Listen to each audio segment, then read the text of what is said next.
Assalamualaikum warahmatullahi wabarakatuh. Salam sejahtera buat kita semua. Semoga pada hari ini kita masih diberikan kesehatan, keselamatan, dan kekuatan oleh Allah Subhanahu wa Ta'ala, Tuhan yang Maha Kuasa.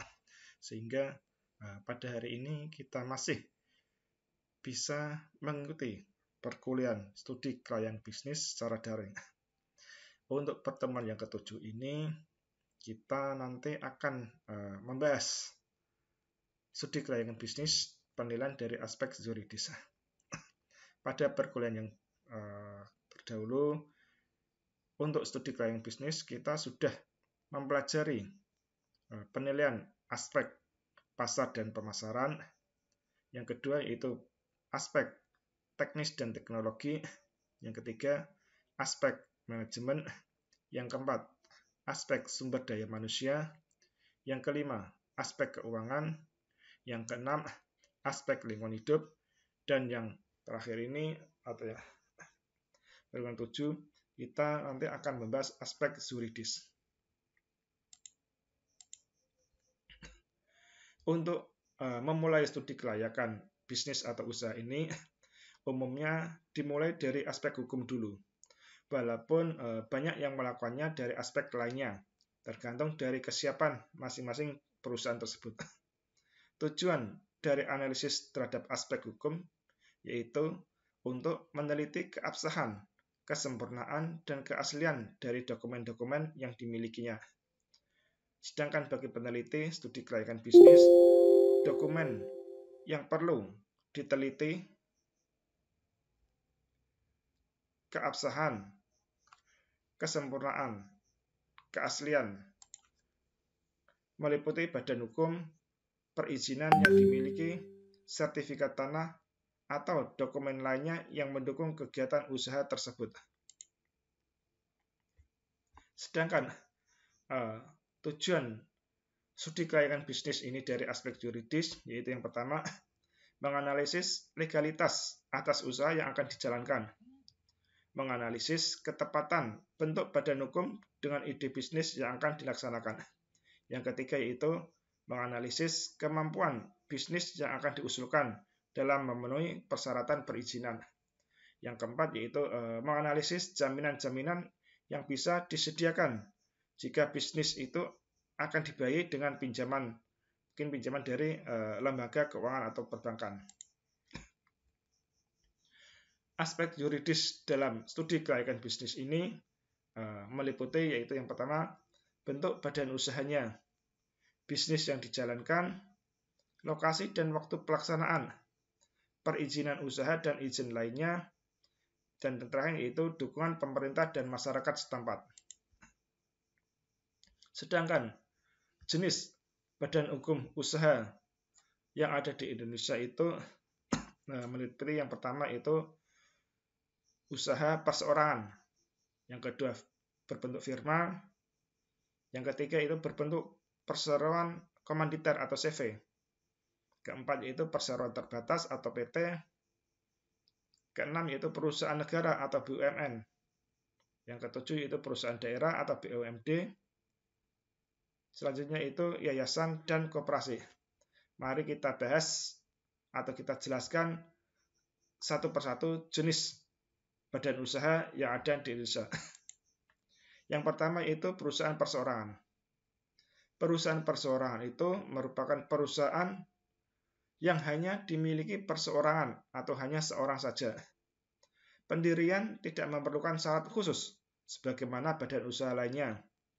Bentuk organisasi cukup dengan manajemen sederhana. Kebutuhan modal hanya dipenuhi dari pemilik itu sendiri. Dan untuk mencari modal dari luar lebih sulit. Tanggung jawab berada pada tangan pemilik usaha atau pemilik perusahaan. Kelebihan dari perusahaan perseorangan itu yang pertama memiliki kebebasan dalam bergerak. Pajak rendah karena pemerintah tidak memungut pajak perusahaan, tetapi hanya dipungut kepada pemilik perusahaan saja. Rahasia perusahaan terjamin karena hanya perseorangan. Motivasi usaha yang tinggi. proses pengambilan keputusan dapat dilakukan dengan cepat karena pemilik usahanya hanya dia seorang, maka pengambilan keputusan itu dilakukan dengan cepat. Penanganan aspek hukum yang minimal, sehingga tidak memerlukan persyaratan yang khusus untuk seperti badan usaha yang lainnya. Namun demikian, perusahaan perseorangan ini mempunyai kekurangan atau kelemahan, yaitu yang pertama, mengandung tanggung jawab hukum dan keuangan yang tidak terbatas, keterbatasan kemampuan keuangan, keterbatasan kemampuan manajerial, dan kontinuitas kerja karyawan itu menjadi terbatas. Yang kedua yaitu firma. Yang dimaksud dengan firma yaitu perusahaan yang didirikan oleh 2 orang atau lebih dalam rangka menjalankan perusahaan atas nama perusahaan itu. Sehingga firma itu didirikan oleh 2 orang atau lebih dalam menjalankan perusahaan atas nama perusahaan tersebut. Untuk mendirikan firma dapat dilakukan dengan 2 cara, yaitu pertama melalui akta resmi, proses selanjutnya sampai di berita negara. Yang kedua yaitu melalui akta di bawah tangan, yaitu kesepakatan antara pihak-pihak yang terkait. Kelebihan dari perusahaan yang berbentuk firma yaitu penguasaan terhadap keuntungan tinggi, meskipun dibagi dengan anggota kongsi yang lainnya. Kedua itu motivasi yang sangat tinggi. Ketiga, penanganan aspek hukum minimal, meskipun sedikit lebih rumit dibanding perusahaan perseorangan, karena harus ada kesepakatan antara anggota kongsi. Firma itu sama dengan perusahaan perseorangan, yaitu aspek hukumnya sangat minimal. Namun demikian agak lebih sulit, lebih rumit sedikit dibandingkan dengan perseorangan, karena firma itu didirikan kesepakatan atas 2 orang atau lebih, sehingga harus ada kesepakatan di antara anggota kongsi tersebut. Kekurangan perusahaan bentuk firma yaitu sering terjadi konflik antar anggota kongsi berkaitan dengan pembagian keuntungan maupun strategi bisnis. Tanggung jawab keuangan tidak terbatas, namun sudah dapat dibagi dengan anggota kongsi yang lain. Keterbatasan kemampuan keuangan, namun sudah lebih baik dibandingkan dengan perusahaan perseorangan. Keterbatasan kemampuan manajerial, dan yang terakhir itu kontinuitas kerja karyawan yang sangat terbatas, sama dengan perusahaan perseorangan. Bentuk perusahaan selanjutnya itu perusahaan komanditer atau CV. CV merupakan persekutuan yang didirikan atas dasar kepercayaan. Di dalam CV terdapat sekutu yang secara penuh bertanggung jawab atas sekutu yang lainnya. Kemudian ada satu sekutu atau lebih yang bertindak sebagai pemberi modal. Di sini atas dasar kepercayaan, dan itu terdapat persekutuan secara penuh bertanggung jawab atas sekutu yang lain. Kemudian sekutu tersebut bertindak sebagai pemberi modal. Tanggung jawab sekutu komanditer terbatas hanya pada modal yang ditanamkan dalam perusahaan. Jadi tanggung jawabnya itu hanya terbatas pada modal yang ditanamkan dalam perusahaan, tidak lebih dari itu. Tujuan dari pendirian CV yaitu memberi peluang bagi perseorangan untuk ikut menanamkan modalnya dengan tanggung jawab yang terbatas. Kelebihan dari bentuk perusahaan CV yaitu penguasaan terhadap keuntungan tinggi, meskipun dibagi dengan anggota kongsi yang lain. Motivasi usaha yang tinggi, penanganan aspek hukum minimal, meskipun sedikit rumit dibanding perusahaan perseorangan karena harus ada kesepakatan antara anggota kongsi. Kekurangan dari bentuk CV yaitu mengandung tanggung jawab keuangan, sekutu aktif tidak terbatas, meskipun sudah dapat dibagi dengan anggota sekutu aktif yang lainnya. Status hukum CV belum badan hukum, sehingga sulit mendapatkan proyek-proyek besar. Maksudnya gini, itu apabila CV itu belum mempunyai status hukum, sebagai badan hukum, maka CV tersebut akan kesulitan untuk mendapatkan proyek-proyek yang besar. Nama CV sering sama antara satu dengan yang lain karena tidak ada pengecekan dengan nama CV sebelumnya. Mungkin CV yang terdapat CV yang sama karena selama ini tidak ada pengecekan dengan nama CV sebelumnya. Mungkin ada nama Makmur Santosa di Kudus. Ada juga nama CV Makmur Santosa juga ada di Jepara. Antara CV Makmur Santosa yang di Kudus maupun di Jepara itu tidak ada hubungan satu sama lain.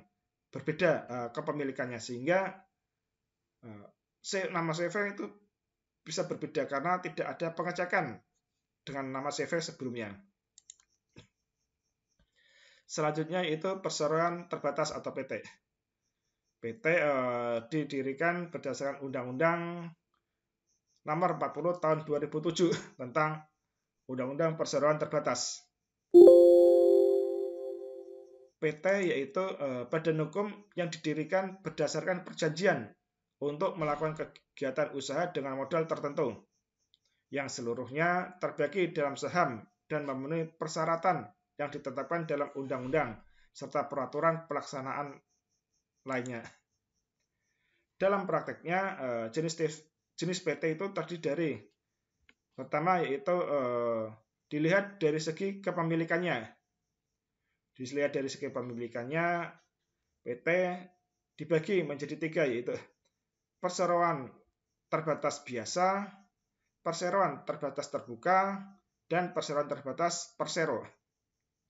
Sedangkan dilihat dari segi status perseroan terbatas, PT dibagi menjadi 2, yaitu perseroan tertutup dan perseroan terbuka. Modal perseroan terbatas itu, modal PT terdiri dari, yaitu pertama modal dasar atau authorized capital. Yang dimaksud dengan modal dasar yaitu modal yang tertera di dalam akta notaris, sehingga modal yang tertera di akta notaris seperti seandainya di akta notaris modalnya tertulis 20 juta, maka modal dasar dari perseroan terbatas ini adalah 20 juta. Modal ditempatkan atau dikeluarkan, issued capital, di mana artinya itu modal yang ditempatkan para pemegang saham. Modal ditempatkan minimal 25% dari modal dasar. Sehingga apabila modal dasarnya ada 20 juta, maka modal yang ditempatkan minimal 25% dari 20 juta atau modal dasar. Yang ketiga itu modal disetor, paid up capital. Di sini itu modal yang harus disetor oleh para pemegang saham. Modal disetor minimal 50% dari modal yang ditempatkan. Sehingga kalau modal dasar ada modal yang ada tertera di akta notaris, modal ditempatkan yaitu 25%. Minimal 25% dari modal dasar. Untuk modal disetor yaitu minimal 50% dari modal yang ditempatkan. Syarat pendirian PT. PT didirikan sekurang-kurangnya oleh 2 orang. Jadi tidak boleh kurang dari 2 orang. Minimal 2 orang baru bisa mendirikan PT. Pendirian PT dituangkan dalam akta notaris. Bahasa yang digunakan adalah bahasa Indonesia karena kita tinggal di negara Republik Indonesia. Mencantumkan perkataan PT dalam akta notaris. Di sini harus mencantumkan PT apa? PT Makmur Santosa, PT Adi Karya, PT Waskita Karya. Sehingga di depannya dalam akta notaris harus mencantumkan ada kata PT. Disahkan oleh Menteri Kehakiman atau Menkumham. Syarat pendirian PT yang lainnya itu didaftarkan dalam berita negara. Memiliki modal dasar sekurang-kurangnya 50 juta. Mohon maaf, tadi ibarat modal dasarnya 20 juta. Karena syarat pendirian PT ada 50 juta, maka modal dasar itu sekurang-kurangnya atau minimal 50 juta. Itu berdasarkan Undang-Undang Nomor 40 Tahun 2007 tentang perseroan terbatas. Modal ditempatkan sekurang-kurangnya 25% dari modal dasar, yaitu 25% dari 50 juta.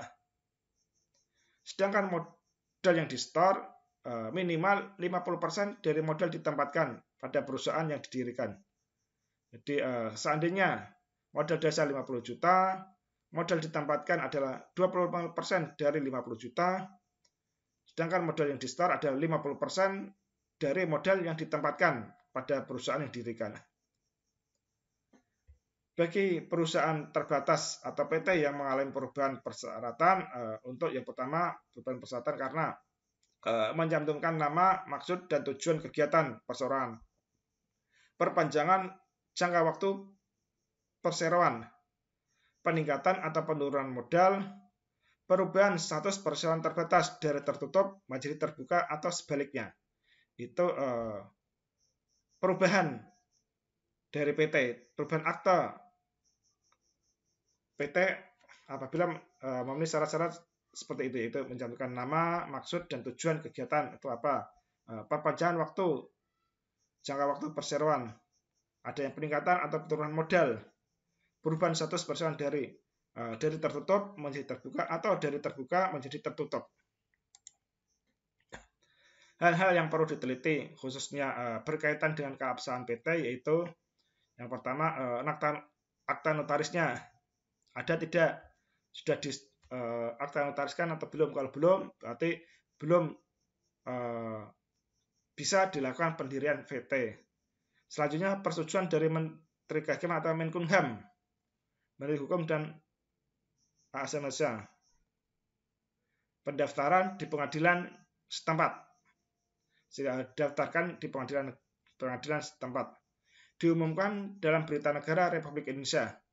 Apabila PT yang resmi harus yang pertama ada akta notarisnya, ada persetujuan dari Menkumham, selanjutnya didaftarkan di pengadilan negeri setempat, serta diumumkan dalam Berita Negara Republik Indonesia.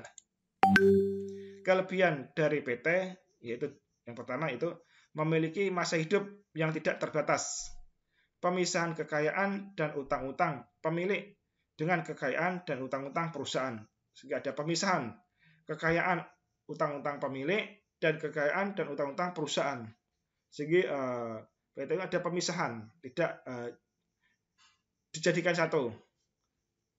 Jadi PT itu lebih tertib dalam pembukuan administrasi keuangannya. Selanjutnya itu kemampuan keuangan yang sangat besar. Seperti itu tadi, seperti nomor 2 itu karena keuangan yang sangat besar sehingga ada pemisahan kekayaan antara kekayaan pemilik dan kekayaan dari perusahaan. Kemampuan manajerial yang tinggi. Kontinuitas kerja karyawan juga tinggi. Sedangkan kekurangan dari PT yaitu pajak yang besar. Karena PT merupakan subjek pajak tersendiri sehingga bukan perusahaan yang kena pajak, tetapi dividen yang dibagikan kepada pemegang saham. Penanganan aspek hukum yang rumit karena pendirian PT memerlukan akta notaris dan izin khusus untuk usaha tertentu. Kerahasiaan perusahaan kurang terjamin karena setiap aktivitas perusahaan itu harus dilaporkan kepada pemegang saham. Selanjutnya itu kewenangan dan tanggung jawab organ PT. Status perseroannya. Status perseroan yaitu sudah dibuatkan akta notaris, tetapi belum memperoleh status badan hukum atau belum disahkan oleh Menkumham. Kewenangan melakukan perbuatan hukum atas nama perseroan, yaitu semua direksi, semua pendiri, serta semua anggota Dewan Komisaris Perseroan. Tanggung jawab atas perbuatan hukum yang dilakukan atas nama perseroan yaitu semua direksi, semua pendiri, serta semua anggota Dewan Komisaris Perseroan, dan bertanggung jawab secara tanggung renteng, sehingga semua menanggung perbuatan hukum, semua ada yang itu dewan direksi, pendiri, anggota dewan komisaris, perseroan maupun yang lain. Seluruh dokumen hukum dan dokumen jaminan ditandatangani oleh seluruh direksi, komisaris, dan pendiri karena tanggung jawab perseroan setelah perseroan menjadi badan hukum.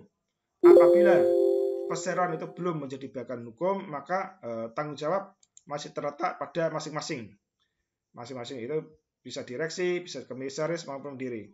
Namun demikian, apabila perusahaan atau perseroan itu sudah menjadi badan hukum, maka tanggung jawab menjadi tanggung jawab perseroan atau tanggung jawab PT.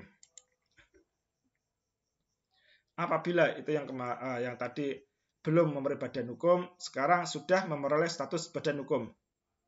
Kewenangan melakukan perbuatan hukum yaitu direksi yang menjalankan kepengurusan perseroan sesuai dengan maksud dan tujuan dari perseroan tersebut yang tertera dalam akta notaris. Tanggung jawab atas perbuatan hukum yang dilakukan atas nama perusahaan yaitu setiap anggota direksi bertanggung jawab penuh secara pribadi atas kerugian perseroan apabila yang bersangkutan itu bersalah atau lalai dalam menjalankan tugasnya atau tidak sesuai dengan maksud dan tujuan perseroan, kecuali dapat dibuktikan sebaliknya oleh direksi berdasarkan pasal 97 ayat 5 Undang-Undang PT Nomor 40 Tahun 2007. Surat persetujuan dari direksi dan atau dari Dewan Komisaris atau RUPS sesuai dengan anggaran dasar dari perseroan. Selanjutnya itu perusahaan negara. Perusahaan negara adalah perusahaan yang didirikan berdasarkan undang-undang. Modal untuk mendirikan perusahaan negara atau PN adalah kekayaan negara yang dipisahkan dan tidak dipisahkan atas saham. Sehingga modal di sini dipisahkan. Ada yang dipisahkan dan tidak dipisahkan atas nama saham. Perusahaan negara dipimpin oleh seorang kepala atau direksi yang diangkat oleh pemerintah. Jenis-jenis perusahaan negara atau lebih sekarang dikenal istilah BUMN, yaitu yang pertama perjan atau perusahaan jawatan. Perjan yaitu bentuk perusahaan negara atau BUMN yang seluruh modalnya itu dimiliki oleh pemerintah. Badan usaha ini berorientasi pada pelayanan masyarakat. Saat ini sudah tidak ada lagi perusahaan negara atau BUMN yang memakai model perjan. Mengapa? Karena besarnya biaya yang digunakan untuk memelihara perjan serta kerugian yang ditimbulkan itu cukup banyak. Dulu kita mengenal istilah PJKA yaitu perusahaan jawatan kereta api. Yang sekarang berubah menjadi PT KAI, PT Kereta Api Indonesia, sehingga perjan berubah menjadi PT, perseroan terbatas. Bentuk perusahaan negara yang lain yaitu perum atau perusahaan umum. Perum merupakan bentuk perusahaan negara atau BUMN yang seluruh modalnya dimiliki oleh negara dan tidak terbagi atas saham. Perum bertujuan untuk kemanfaatan umum berupa penyediaan barang dan atau jasa yang bermutu tinggi, serta sekaligus mengejar keuntungan berdasarkan prinsip pengelolaan badan usaha untuk mendukung kegiatan dalam rangka maksud dan tujuan itu dengan persetujuan menteri. Perum dapat melakukan penyertaan modal dalam badan lainnya. Sebagai contoh perum itu dulu kita mengenal perum Damri, perum Bulog, perum Pegadaian, dan perum percetakan uang Republik Indonesia atau Peruri. Selanjutnya yaitu perseroan atau persero, di mana yaitu bagian BUMN yang berbentuk perseroan terbatas yang modalnya terbagi dalam saham seluruh atau paling sedikit 51%. Sahamnya itu dimiliki oleh negara atau negara Indonesia. Yang bertujuan utama itu mengejar keuntungan. Maksud dan tujuan pendirian persero itu menyediakan barang dan atau jasa yang bermutu tinggi dan berdaya saing yang sangat kuat, serta mengejar keuntungan guna meningkatkan nilai badan usahanya. Contoh bentuk persero ini yaitu PT Pertamina, PT Kimia Tbk, PT Kereta Api Indonesia, PT Bank BNI Tbk, PT Jam Sostek, dan PT Garuda Indonesia Tbk. Apabila ada Tbk itu perusahaannya berbentuk terbuka atau sahamnya dilelang di bursa saham. Selanjutnya itu perusahaan daerah atau Perusda atau BUMD. Perusahaan daerah merupakan perusahaan yang didirikan dengan suatu peraturan daerah, yaitu dengan peraturan perundang-undangan di daerah yaitu berupa perda. Modal seluruh atau sebagian besar itu milik pemerintah daerah yang dipisahkan sesuai dengan ketentuan lain dasar sesuai dengan undang-undang yang berlaku. Pimpinan perusahaan daerah diangkat oleh kepala daerah. Jadi pimpinan Perusda diangkat oleh kepala daerah. Kepala daerah di sini bisa bupati maupun bisa wali kota atau gubernur.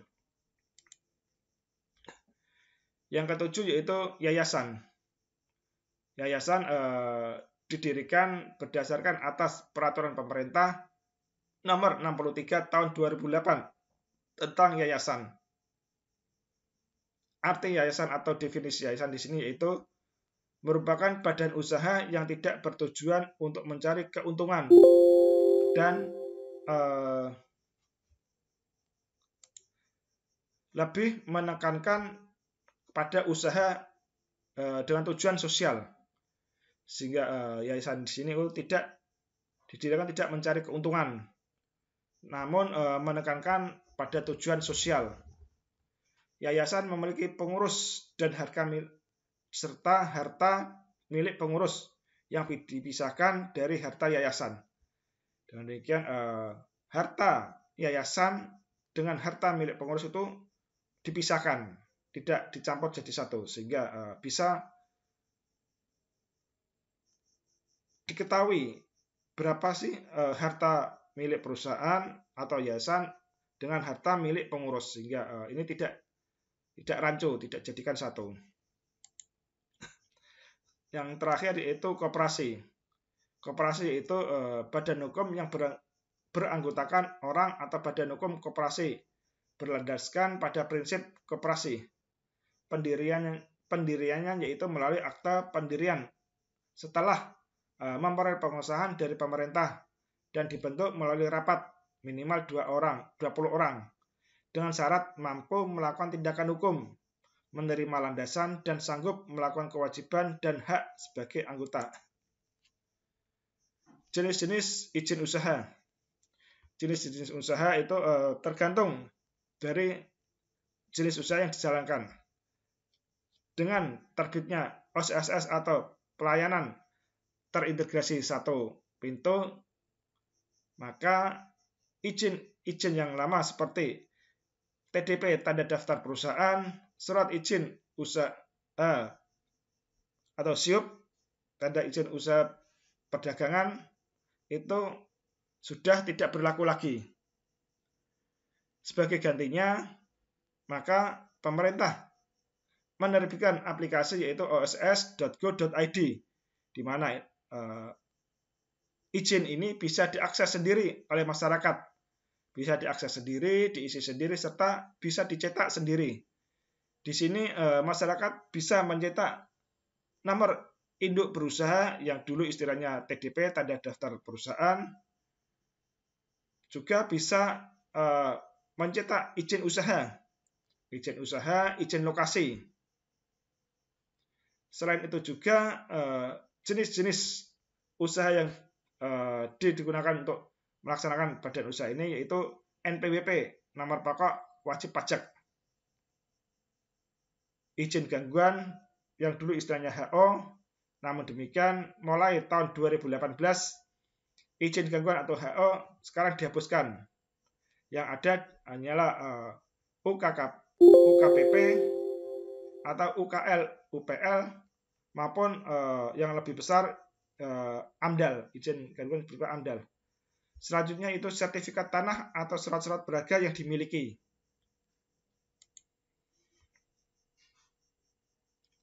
Izin usaha di sini itu izin usaha tambang, izin usaha perhotelan dan pariwisata, izin usaha farmasi dan rumah sakit, izin usaha peternakan dan pertanian, izin domisili di mana perusahaan atau lokasi proyek itu berada, izin mendirikan bangunan atau IMB, izin tenaga kerja asing jika perusahaan tersebut menggunakan tenaga kerja asing.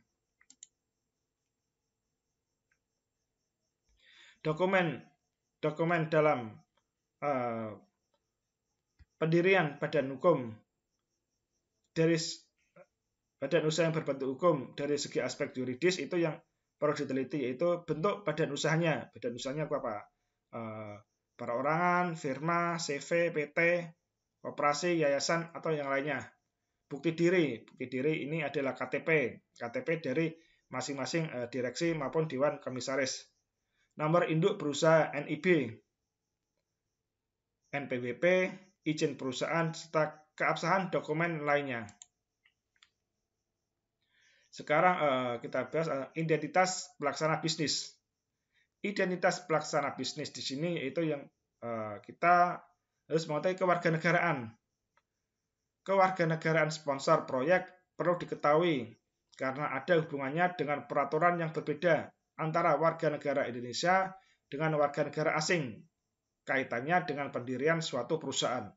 Sehingga ini kewarganegaraan juga perlu diteliti karena ada perbedaan peraturan yang digunakan untuk warga negara Indonesia maupun warga negara asing, kaitannya dengan pendirian suatu perusahaan. Yang kedua itu informasi bank. Perlu diketahui bahwa sponsor proyek adalah debitur pada bank lain. Apabila ya, perlu diketahui apakah ada keterlibatan lain, misalnya terdapat kemacetan, pembayar kredit atau kredit macet, cek kosong maupun jaminan lainnya. Sehingga dengan diadanya informasi bank ini maka menjamin legalitas badan usaha dari sisi atau aspek yuridis atau hukumnya.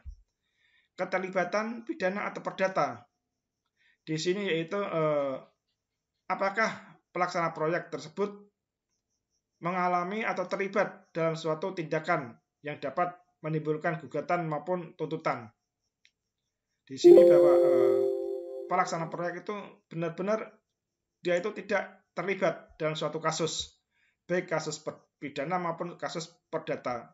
Sehingga apabila terlibat dalam suatu kasus, maka akan dapat menimbulkan gugatan maupun tuntutan, sehingga di sini akan menghambat pelaksanaan proyek atau bentuk badan usaha.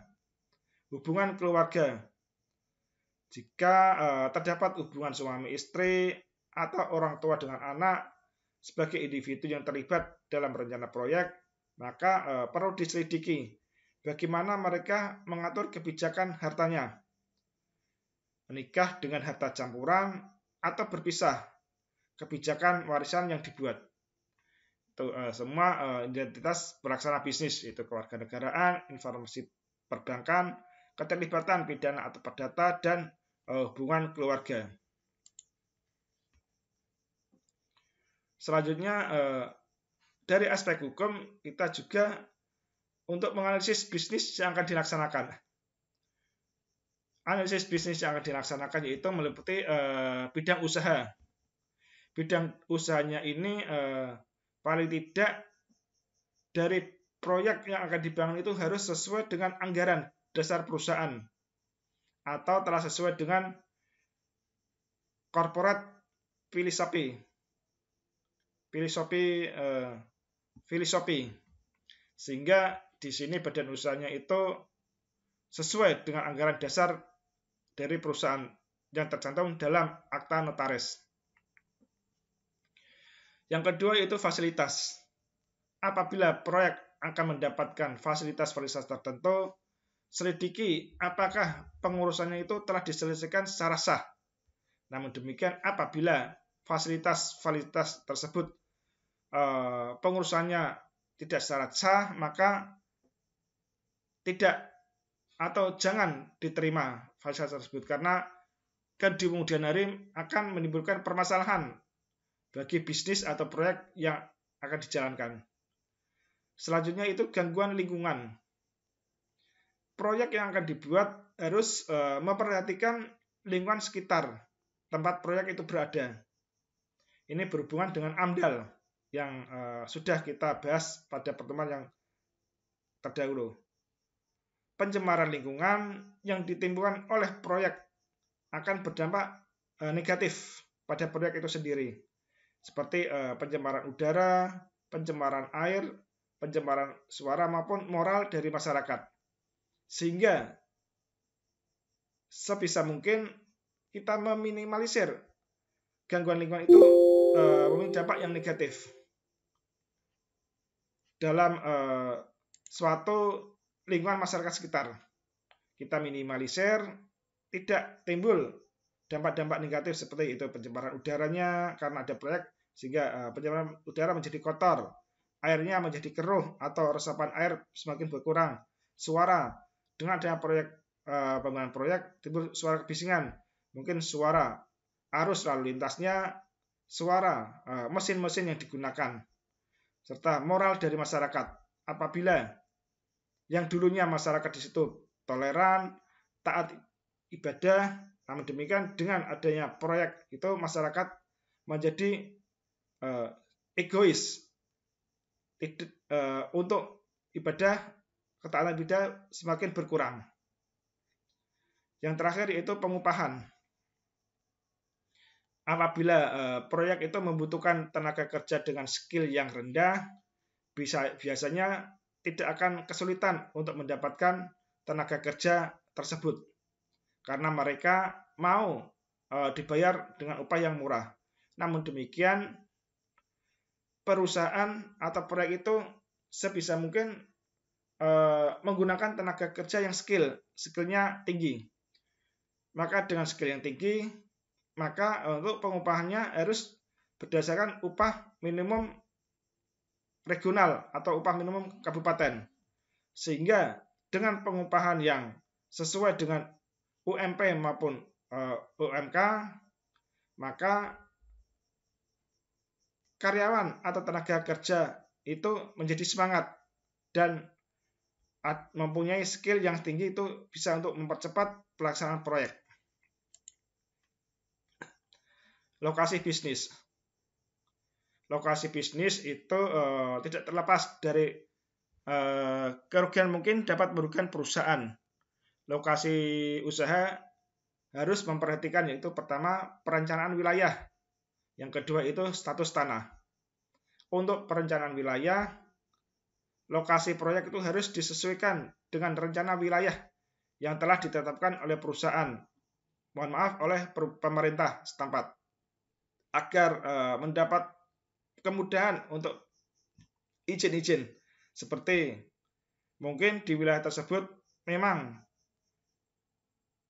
RT RW-nya itu digunakan untuk rencana tata ruang, rencana wilayah digunakan untuk kawasan industri, sehingga apabila sudah ditetapkan sebagai kawasan industri, maka lebih mudah atau lebih gampang untuk mendapatkan izin-izin yang diperlukan. Namun demikian, apabila lokasi tersebut tidak digunakan sebagai kawasan industri, mungkin masih sebagai tanah pertanian yang produktif, maka izin untuk mendirikan usaha tidak akan disetujui oleh pemerintah setempat. Selanjutnya yaitu status tanah. Status kepemilikan tanah proyek itu harus jelas. Apakah memang statusnya itu dibeli dari masyarakat dan ada sertifikat yang jelas atau tidak. Karena apabila status kepemilikan tanah itu tidak jelas atau hanya pengakuan dari masyarakat setempat, maka kemungkinan di kemudian hari akan timbul masalah dengan adanya status tanah. Mungkin timbul gugatan dari pemilik tanah tersebut, sehingga peneliti proyek harus mencari informasi status tanah itu di kantor BPN, Badan Pertanahan Nasional, yang ada di masing-masing kabupaten kota tersebut. Waktu pelaksanaan bisnis. Kaitannya dengan waktu pelaksanaan bisnis, tinjauan aspek yuridis ini terhadap izin pelaksanaan proyek itu menjadi penting untuk diteliti. Apakah semua izin itu masih berlaku dan izin-izinnya itu belum memiliki izinnya, sehingga ini sangat diperlukan dari aspek yuridis. Apabila izin itu ada atau masih kurang masa berlakunya, mungkin masa berlaku akan segera berakhir, maka sebisa mungkin pelaksana kegiatan atau usaha di sini harus melakukan perpanjangan izin, maupun apabila izin itu belum keluar, maka harus segera mengurus izinnya menjadi lebih lengkap.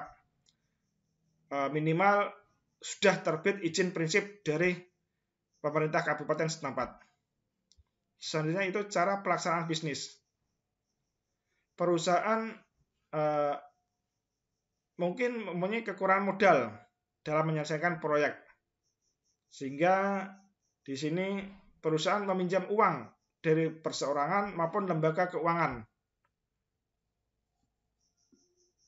Ini merupakan syarat alternatif untuk mengatasi kekurangan anggaran, sehingga apabila kekurangan anggaran tersebut, pemilik perusahaan atau modal itu meminjam uang baik secara perseorangan maupun lembaga keuangan atau perbankan.